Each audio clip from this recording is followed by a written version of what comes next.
दिन भी Israel Iran के बीच जंग जारी है। दोनों तरफ से हमले हो रहे हैं। एक दूसरे की मिसाइलों को इंटरसेप्ट किया जा रहा है। दोनों देश एक दूसरे को बर्बाद करने में लगे हैं और दुनिया तमाशबीन है। 9वें दिन भी इजराइल ने ईरान पर जोरदार हमला किया। करीब 50 फाइटर जेट के जरिए ईरान पर अटैक किया गया। वहीं ईरान इजराइल पर कहर ढा रहा है। ईरान वो तमाम मिसाइलें दाग रहा है जिससे इजराइल को ज्यादा से ज्यादा नुकसान हो सके। तेल अवीव में सायरन बज रहे हैं। यरूशलेम का भी यही हाल है। पिछले 2 दिन से ईरान इजराइल पर ताबड़तोड़ मिसाइलें दाग रहा है। ईरान की मिसाइलों से इजराइल की कई बिल्डिंग तबाह हो गई है। ईरान के निशाने पर हाइफा शहर रहा। हाइफा में ईरानी मिसाइलों ने हाहाकार मचा दिया। बिल्डिंग तहस नहस हो गई। गाड़ियों में आग लग गई और लोग जान बचाने के लिए भागते हुए नजर आए। ईरान ने इजराइल के बेशर्बा शहर को निशाना बनाया है। मिसाइल हमले से शहर की कई बिल्डिंग जमींदोज हो गई है। ईरानी हमले के बाद पीएम नेतन्याहू ने इलाके का दौरा किया और ईरान को चेतावनी दी। इजराइल ने भी ईरान को काफी नुकसान पहुंचाया है। वैसे भी इजराइल के निशाने पर ईरान का परमाणु कार्यक्रम रहा है और अब तक इजराइल भी 3 से ज्यादा परमाणु रिएक्टर पर हमला कर चुका है, जिसकी वजह से ईरान में बार बार भूकंप आना शुरू हो गए हैं। ईरान में बीती रात 5.2 तीव्रता वाला भूकंप आया। ऐसे में साफ है कि इजराइल के हमले से न्यूक्लियर फैसिलिटी को नुकसान पहुंचा है, जिसका असर अब दिखने लगा है। Bureau report, republic Bharat. और चलिए यहीं से चर्चा की शुरुआत करते हैं। UK Devnath sir group captain हमारे साथ बने हुए हैं। सर, मैं आपसे समझना चाहूंगी, अब अगर हम 9वें दिन भी देखें तो दोनों ही तरफ से ताबड़तोड़ अटैक किया जा रहा है।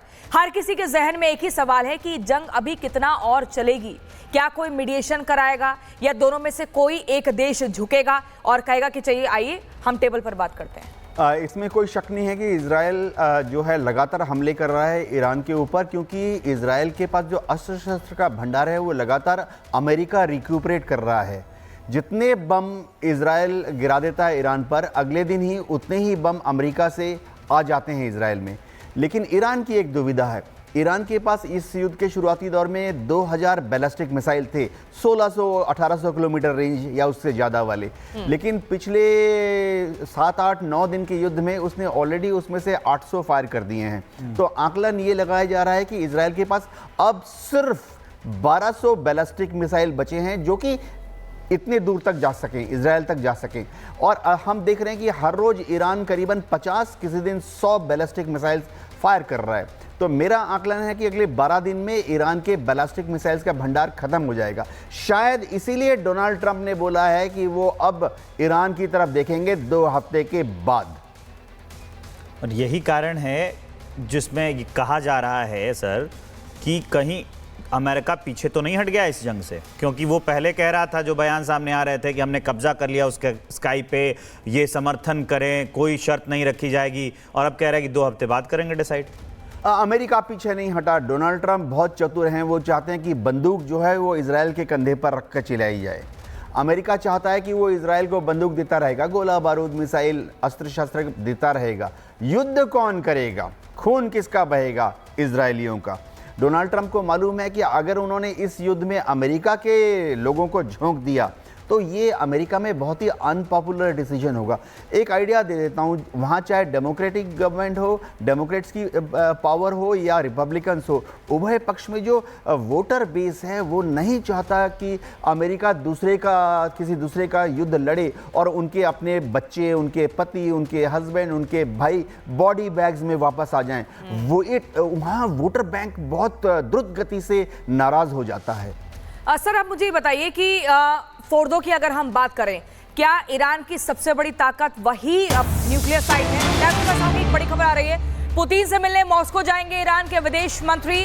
23 जून को मॉस्को जा सकते हैं ईरान के विदेश मंत्री। रूसी मीडिया के हवाले से खबर है, ईरान के विदेश मंत्री अब्बास अरागची 23 जून को रूस के राष्ट्रपति व्लादिमीर पुतिन से मिलने मॉस्को जा सकते हैं। तो ये बड़ी खबर है, ये बड़ी जानकारी मैं आपको दे दूं तो लगातार ये माना जा रहा है कि दोनों ही तरफ से लगातार बातचीत का जो सिलसिला है वो चल रहा है। सर, पुतिन से मिलने मॉस्को जाएंगे ईरान के विदेश मंत्री और 23 जून बताई जा रही ताकत। इस मुलाकात की क्या कुछ मायने निकाले जाए? ईरान को मालूम है कि अगर उसको इस युद्ध में सफल होना है, देखिए युद्ध तो बंद हो जाएगा 2 हफ्ते में, लेकिन इसके बाद बातचीत का दौर शुरू हो जाएगा।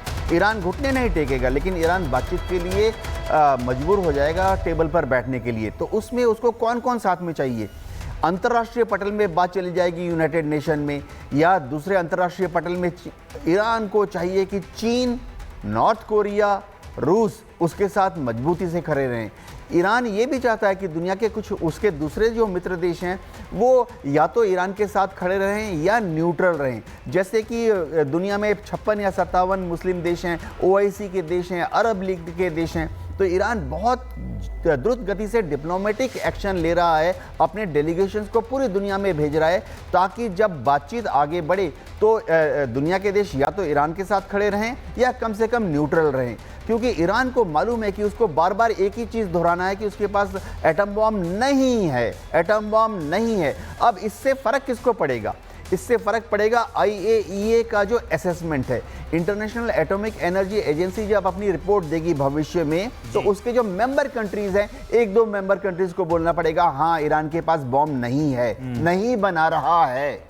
यही तो तब से जब हमला हुआ उसके बाद से ईरान तो यही कह रहा है। इसी बीच एक और बड़ी अपडेट आ गई है। ईरान पर अमेरिकी राष्ट्रपति डोनाल्ड ट्रंप ने अपने खुफिया विभाग को ही घेर लिया है। ईरान के एटमी हथियार पर हमारी खुफिया विभाग गलत है। बहुत बड़ी अपडेट है। इंटेलिजेंस चीफ तुलसी गबार्ड ईरान के एटमी हथियार पर गलत हैं, ये ट्रंप कह रहे हैं। बड़ी अपडेट है ये। तुलसी गबार्ड को ही वो गलत ठहरा रहे हैं। वो कह रहे हैं कि हमारा खुफिया विभाग खुद गलत है। पहले बयान सुनिए। Well, then my intelligence community is wrong. Who in the intelligence community said that? Your Director of National Intelligence, Tulsi Gabbard. She's wrong. Well, then my intelligence community is wrong. Who in the intelligence community said that? Your Director of National Intelligence, Tulsi Gabbard. She's wrong. Update आ गई है, वो भी हम आपको बता देते हैं। ट्रंप के बयान के बाद DNI चीफ तुलसी गबार्ड का भी बयान सामने आया है। मेरे बयान को गलत तरीके से दिखाया गया। तुलसी गबार्ड ने कहा है, अमेरिकी राष्ट्रीय खुफिया विभाग की डायरेक्टर तुलसी गबार्ड ने कहा है कि अमेरिका के पास इस बात की पुख्ता जानकारी है कि ईरान परमाणु हथियार बनाने से हफ्ते या 1 महीने ही दूर था। तो अब ये दोनों आपस में ही लड़ते नजर आ रहे हैं। ट्रंप ने कह दिया है कि तुलसी गबार्ड गलत है। तुलसी गबार्ड कह रही हैं कि हमारे पास तो पक्की जानकारी है कि 1 हफ्ते या 1 महीने ही दूर था ईरान एटम बम बनाने से।